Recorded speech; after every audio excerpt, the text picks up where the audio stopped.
Kaylee Garrett, Zimmerman Physical Therapist here. Today I just want to bring you guys a thought, something to think about. I'm just being honest here and holding myself accountable. I have a huge sweet tooth. I love sugar. I love sweets. It's terrible. It's always something I struggle with every day to get less and less out, into my diet.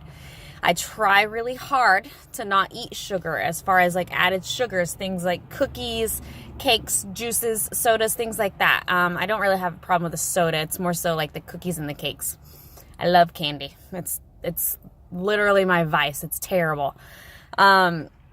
Yesterday I noticed something. I had a patient yesterday mid-morning bring in a box of cookies for the staff. And of course, me being the sweet tooth person I am, I don't even think anything of it. I go and I eat a cookie, and then I eat another half of the cookie. So I ate a full cookie and a half. I know it doesn't sound like a lot, but just consider what I'm saying here.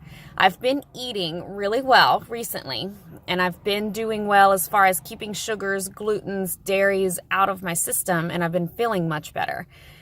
But as soon as I ate those cookies, I noticed about probably 20-30 minutes afterwards that I all of a sudden started to get really tired. So then I went into the vicious cycle. I went and I had more coffee, and then I was still more tired, and then I crashed, and then I had more coffee. And so it was like a cycle, day on, day off, on and off, not day on, day off. But by the end of probably 2 or 3 o'clock, I was crashing hard. I was really tired. I was fatigued. My mind was not focusing right. I was really foggy. And I know that you're sitting there like, wow, it was only a cookie and a half. That's not what it does to you.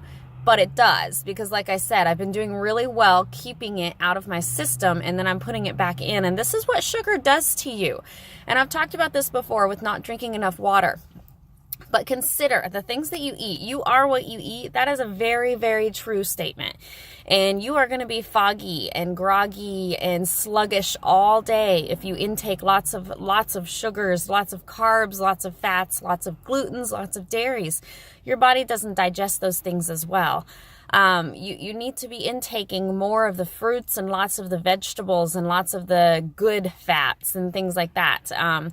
So for instance, instead of going for that cookie and a half, I should have eaten the blueberries I had in the fridge or the strawberries that I had in the fridge, because that is a natural sugar. I'm not going to get as fatigued from it. I'm not going to get the groggy and the foggy feeling from it, but I'm still going to satisfy my sugar craving.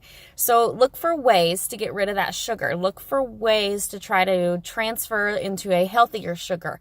Look for things to do that you can continue to get the taste and cure your craving and not suffer or feel like you're being miserable. Because again, I don't really like to call it a diet. I like to call it a lifestyle change, because it really is. I want to live a healthy, fulfilled, balanced life, and I'm sure you do as well.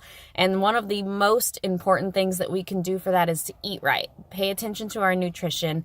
Do what we can to change our diet to make sure that we're getting enough fruits and vegetables in, drinking tons of water, making sure we're eliminating those foods that are causing inflammation. A lot of times, and I can't tell you how many times, I have patients that come in, they're in a lot of pain and nobody can figure out why they're having so much pain.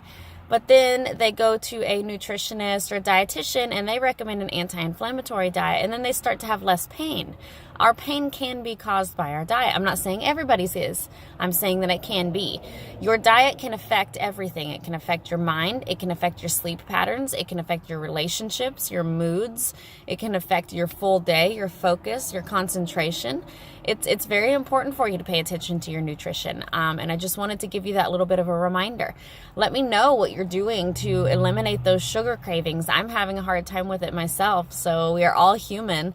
But let's try to do that together. Let's see what we can do as far as eliminating that sugar and transferring it into a healthier option, trying the fruits. So let me know what you do. I would love to hear it. I would love tips, advice, thoughts, anything like that. And I hope you guys have a great day.